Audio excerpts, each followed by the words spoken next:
Hi guys, welcome back to another episode of BUCC Student Spotlight.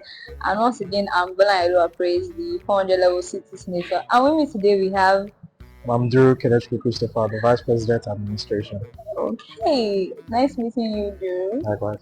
Okay, so yes, I'll be asking you some questions based on our Student Spotlight. And the first question I'm asking is, what inspired you to take on the role of Vice President Administration in your department?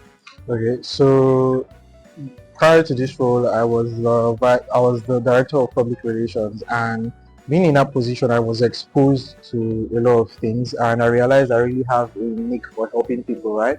So I was like, oh, why not be in a higher position where I can actually make more, change and like do something that might actually matter. So this was the best place to start from.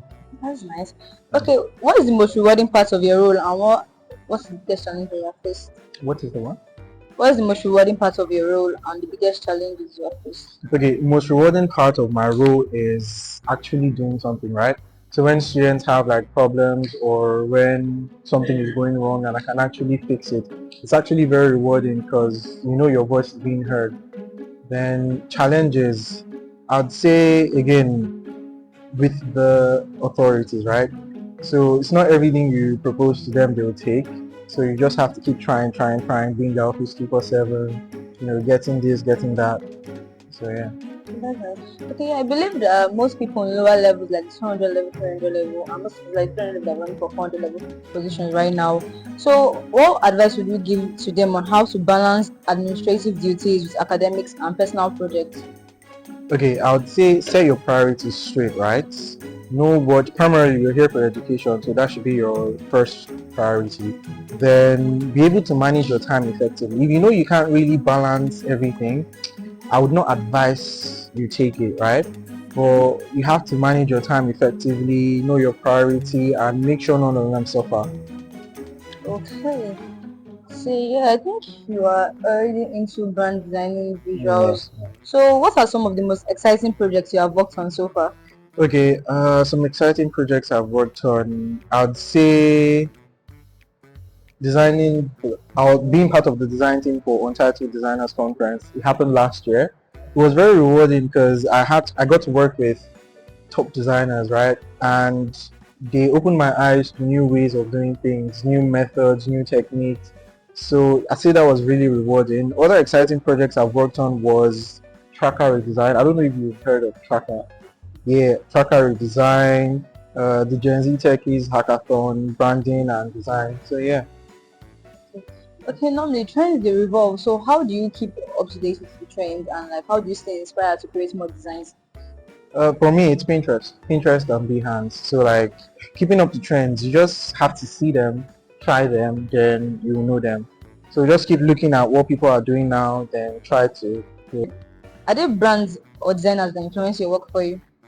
Brands or designers that influence my work. For brands, I would say Apple and Google because it's very simplistic what they do. Like they try to do the best, but they don't do too much while doing the best, and it still looks very good.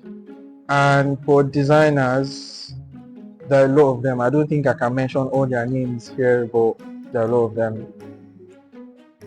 Okay, do you see yourself pursuing design full time in future or do you plan to combine it with something? I mean, I'm a tech bro, so like I do everything, almost everything in tech. So design might not be the only thing I'm doing as I dabble into cybersecurity, front-end development, and mobile development tools. That's fascinating. Yeah.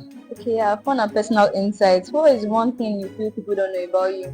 Oh, I write. I don't think people know I write, but I write poems. I write in general. What inspired you? What inspired me to write? It started when I started journaling, right? Because I feel like when you journal, it relieves this type of stress from you. So just writing in general, you should try it. Okay, now we have heard of your how you balance your academics, your brand and everything. What advice do you think you can leave behind to other people? What other let's say comments can you add for people to be able to at least to know their line and Okay. Uh, an advice I would give is never give up, right? No matter how much you keep trying and trying and trying, like seeking for approval, anything, just don't give up. you never know, it might be the fifth time you'd ask that you get that approval. So just never give up. Okay. Thank you guys for watching Thank you. today's Thank you episode. for having me. You're welcome. Yes. Are you doing any shout outs? Can shout out to our media team, our Okay, senators, shout out to myself because our like friends. I am, the best. So yeah. Yes. Okay, thank you guys for watching. Please don't forget to like, to subscribe, and to share today's vlog. Thank you. Bye.